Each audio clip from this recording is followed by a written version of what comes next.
할렐루야. 오늘도 새날을 주신 하나님을 찬양합니다.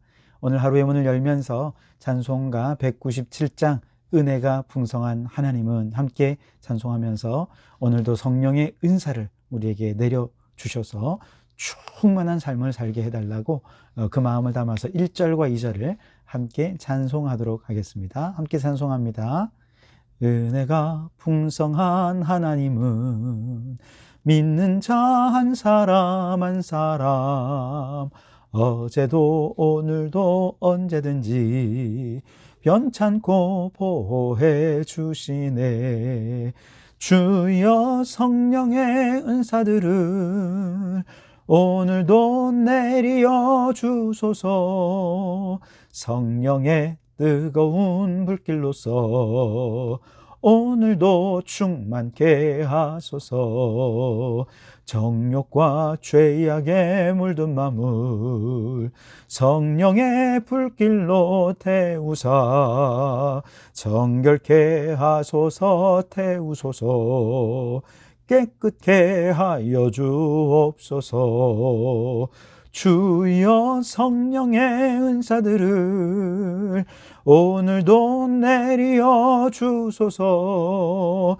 성령의 뜨거운 불길로서 오늘도 충만케 하소서. 아멘. 오늘도 그렇게 성령 충만, 은혜 충만한 하루를 지나시기를 주님의 이름으로 축복합니다. 오늘 우리에게 주시는 하나님의 말씀은 사도행전 23장 1절에서 5절까지의 말씀입니다. 제가 봉독해 드립니다. 바울이 공회를 주목하여 이르되 여러분 형제들아 오늘까지 나는 범사의 양심을 따라 하나님을 섬겼노라 하거늘 대제사장 아나니아가 바울 곁에 서 있는 사람들에게 그 입을 치라 명하니 바울이 이르되 회칠한 담이여 하나님이 너를 치시리로다. 네가 나를 율법대로 심판한다고 앉아서 율법을 어기고 나를 치라 하느냐 하니 곁에 선 사람들이 말하되 하나님의 대제사장을 네가 욕하느냐? 바울이 이르되 형제들아 나는 그가 대제사장인 줄 알지 못하였노라. 기록하였으되 너의 백성의 관리를 비방하지 말라 하였느니라 하더라. 아멘. 오늘도 이 말씀을 통해 우리에게 주시는 하나님의 음성을 듣게 되기를 바랍니다. 메리츠 자산운용 대표이사인 존 리라고 하는 분이 언젠가 TV 예능 프로그램에 나와서 연봉에 대해 얘기하는 걸 들은 적이 있습니다. 연봉이 뭐죠? 대부분의 사람들은 자신이 일한 것에 대한 대가가 연봉이라 생각을 하겠죠. 당연합니다. 틀린 말이 아니에요. 그런데 그날 존 리라고 하는 분은 이 연봉을 단지 일한 대가다 그렇게만 생각할 것이 아니라 바로 그 사람에 대한 가치의 평가다 이렇게 얘기를 하는 거 있죠.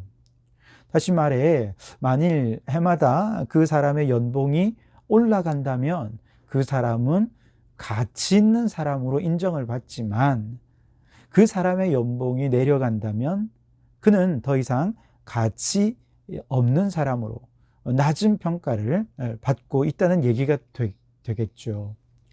정말로 그야말로 지극히 자본주의적인 생각이 아닐 수가 없습니다. 그래서 이 얘기를 듣고 제 연봉을 생각해 보니까 나라는 존재가 너무 초라한 거 있죠. 너무 무가치한 존재로 여겨지는 거 있죠. 그러면서 막 자괴감도 들고 자존심도 무척 상하더라고요. 그런데 곧이어 제 마음속에 어떤 생각이 드냐 하면 나는 월급 얼마짜리, 연봉 얼마짜리가 아니라 나는 예수님짜리다. 이런 생각이 드는 거예요.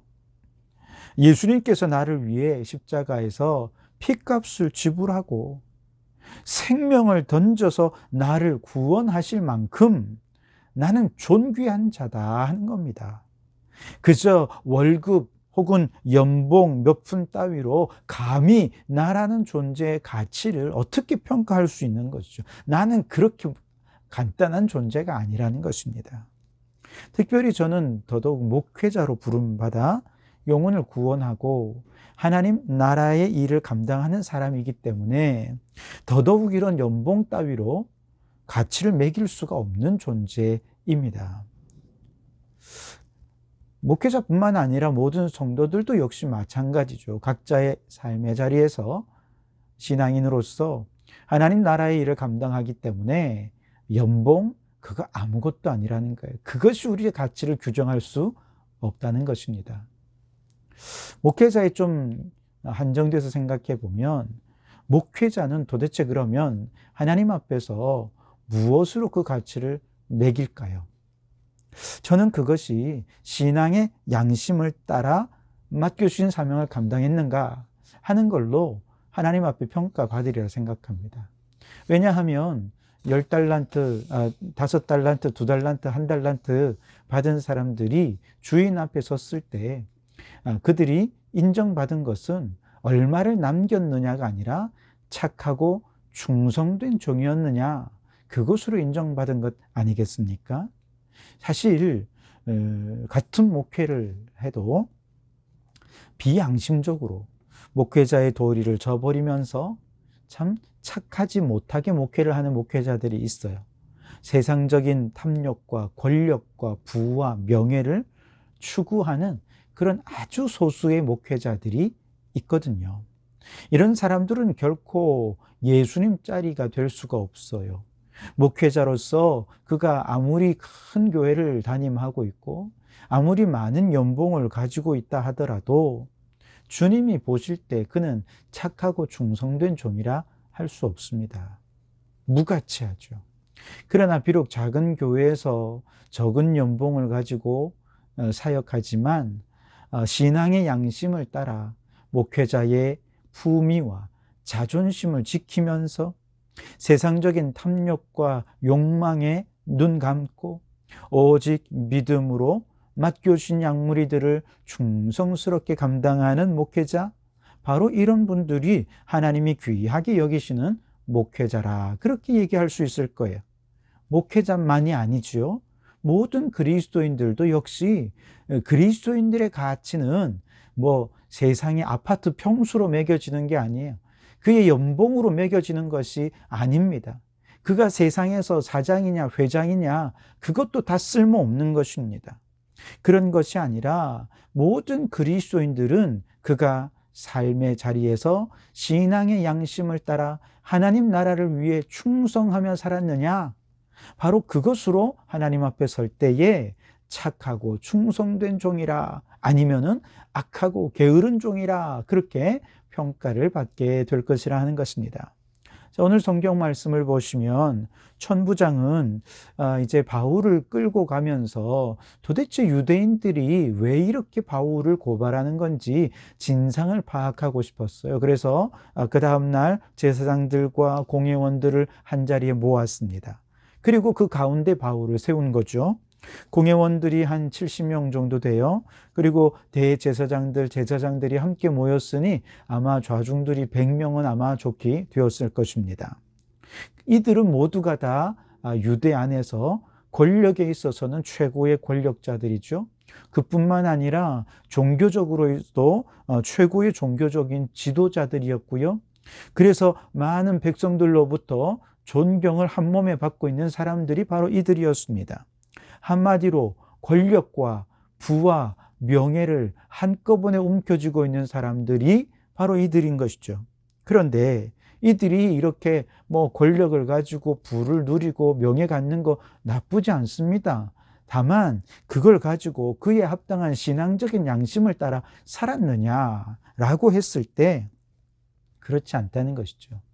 일단 권력의 맛을 보고 부와 명예의 맛을 보니 그 기득권을 내려놓기가 어려웠던 것이죠. 그래서 만민이 기도하는 집이어야 할 성전을 강도의 소굴로 만들어버리고 말았던 자들이 바로 이들이었습니다. 고르반, 즉 하나님께 드림이 되었다라고 하면서 부모님을 향한 공경은 행하지 않는 이중인격적인 신앙의 사람들이었습니다.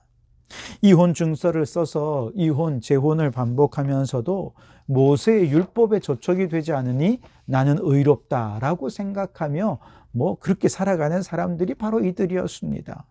다른 사람들에게, 일반 사람들에게는 율법에 아주 무거운 짐을 지우면서도 자신은 율법대로 살지 않는 사람들이었습니다. 오죽했으면 예수님께서도 바리새인과 서기관들의 누룩을 조심하라, 그렇게까지 말씀하셨겠습니까? 이때 그들의 누룩은 무엇입니까? 이중인격적인 비양심적인 그들의 가르침, 바로 그걸 조심하라는 것이죠. 그들의 불의함과 비양심적인 현실에 대해 비판하면서 새로운 대한 공동체를 형성한 초대교회 성도들, 그들을 마치 마녀 사냥을 하듯이 이단이라는 프레임을 씌워서 박해와 핍박을 일삼으며 아무런 양심의 거리낌도 갖지 않는 그 사람들이 바로 공회원들이고 대제사장들이었습니다. 이들이 지금 적반하장으로 바울이 율법을 어겼다, 바울이 성전을 더럽혔다, 이단 교리를 전파한다 라고 하는 명목으로 지금 바울을 고발한 것이지요. 바로 이 고발 앞에서, 이 많은 좌중들 앞에선 바울이 그들을 뚫어져라 바라보며 이렇게 얘기합니다. 1절에 바울이 공회를 주목하여 이르되 여러분 형제들아, 오늘까지 나는 범사의 양심을 따라 하나님을 섬겼노라 하거늘. 무슨 말입니까? 바울은 결코 하나님 앞에서 신앙의 양심에 거리낌 없이 하나님의 백성으로서 단 한 번도 부끄러움 없이 하나님을 철저히 양심적으로 섬기며 살아왔노라고 그렇게 말하는 것이죠. 물론 회심하기 전에 그는 악한 삶을 살았어요. 그러나 예수님을 믿고 회심한 이후에 그의 모든 삶과 행동은 철저히 양심에 근거해서 신앙의 양심을 따라 하나님을 잘 섬기는 삶을 살아왔노라고 자신의 무죄를, 결백함을 증명하고 있는 것이죠. 그러자 2절에서 대제사장 아나니아가 말합니다. 바울 곁에 있는 사람들에게 그 입을 치라, 그렇게 명령을 하지요. 다시 말해 바울이 그 입으로 거짓말을 하면서 하나님의 심판을 받아 마땅한 말을 했으니 그를 징벌하라고 그 입을 치도록 명령한 것이죠. 그러자 이번에는 3절에서 바울이 더더욱 담대하게 말합니다. 회칠한 담이여, 하나님이 너를 치시리로다. 네가 나를 율법대로 심판한다고 앉아서 율법을 어기고 나를 치라 하느냐, 그렇게 말을 하지요. 회칠한 담은 무엇입니까? 겉은 깨끗해요. 하얗습니다. 그러나 속을 들여다보면 그 속에 썩은 시체가 들어가 있는 무덤이 바로 회칠한 담이 아닙니까? 마찬가지로 유대 종교 지도자들은 겉으로는 거룩한 척합니다. 그러나 속을 들여다보면 자신의 권력과 부와 명예 하나도 잃지 않기 위해서 신앙의 양심을 저버린 행위들을 너무 많이 한 사람들이거든요. 그러면서 하나님이 내 입을 치는 것이 아니라 오히려 하나님이 너를 치실 것이다, 저주의 말로 바울이 응수한 것이죠. 여러분, 바울이 참 담대하지 않습니까? 어쩜 이렇게 담대할 수 있습니까? 바울 뒷배경에 대단한 권력의 배경이 있습니까? 천만의 말씀입니다. 바울이 대단한 권력과 힘을 가진 사람입니까? 더더욱 그렇지 않습니다. 아무것도 없습니다. 그런데도 이렇게 당당할 수 있는 이유는 바로 그는 지금까지 하나님 보실 때에 신앙의 양심에 조금도 거리낌 없이 하나님을 섬기며 살아왔다는 자부심이 있기 때문에 그렇습니다. 바로 이것이 하나님 앞에서 바울이라고 하는 인물의 가치를 결정하는 평가의 기준인 것이죠. 우리도 역시 마찬가지입니다. 세상에 우리보다 잘나고 똑똑하고 유능한 사람들이 얼마나 많습니까? 세상의 권력과 부와 명예를 거머쥐고 떵떵거리며 큰 소리 치는 사람 굉장히 많습니다. 우리가 그런 세상 사람들 앞에서 바울처럼 당당할 수 있으려면 우리에게는 한 가지가 있어야 돼요. 바로 나는 예수의 핏값으로 사신받은 예수님 짤이다. 그러니 연봉, 월급 그런 걸로 나를 가치를 매기려 하지 마라. 당당해야 됩니다, 여러분. 우리의 삶이 신앙의 양심에 거리낌 없이 정말 부끄러움 없이 하나님의 자녀답게 신앙의 양심을 지키면서 신앙의 자존심을 지키면서 저 돈 몇 푼의 신앙의 양심 팔아버리는 것 아니라 저 권력을 얻기 위해서 명예를 얻기 위해서 신앙의 양심 팔아버리는 것이 아니라 정말 내가 하나님 앞에 얼마나 가치 있는 존재인지를 깨닫고 정말 신앙의 양심을 잘 지키면서 그렇게 살아간다면 우리는 누구를 만나도 어떤 상황에도 담대하게 오히려 영적 자신감을 가지고 세상을 압도하는 믿음으로 살아갈 수 있게 될 줄 믿습니다. 그러므로 여러분의 가치가 하나님 앞에서 정말 이 세상의 값으로는 도무지 계산할 수 없는 존귀한 자라는 사실을 잊지 마시기 바랍니다. 그리고 그 깨달음으로 이제 하나님의 자녀답게 신앙의 양심을 지키고 하나님의 자녀다운 자존심을 지키면서 신앙의 양심에 거리낌 없이 담대하고 당당하게 살아서 하나님 앞에 착하고 충성된 종이라 칭찬을 받고 그 가치를 인정받을 수 있는 그런 하루하루를 살아가는 성도들이 되시기를 주님의 이름으로 축원합니다. 기도하시겠습니다. 하나님 아버지 감사합니다. 오늘도 이 아침 주의 말씀과 기도로 하루를 열어가게 하신 은혜를 감사합니다. 오늘 사도 바울이 수많은 공회원들 앞에서 이처럼 담대하게 나는 신앙의 양심에 거리낌 없이 하나님을 섬기며 살아왔노라고 외칠 수 있었던 것, 바로 그것이 그의 가치가 되었던 것이 우리가 깨닫습니다. 하나님, 우리도 마찬가지입니다. 우리는 예수님께서 십자가에서 그 피값으로 우리를 살 정도로 우리는 정말 가치 있는 존재입니다. 세상의 연봉을 비교하면서 가치를 평가할 만한 그런 존재가 아니라 정말 예수님께서 생명 다해 그 생명으로 사신 주님의 백성임을 자랑스럽게 여기는 저희들 되게 해 주옵소서. 세상의 권력과 명예와 부에 이 마음 빼앗기지 않고 신앙의 양심 잃어버리지 않은 제 양심을 굳게 지키고 하나님만 잘 섬기며 하나님 나라의 사명 충성되게 감당해서 하나님 앞에 섰을 때 착하고 충성된 종이라 우리의 가치를 인정받는 저희들 되게 해 주시옵소서. 예수님 이름으로 기도하옵나이다. 아멘.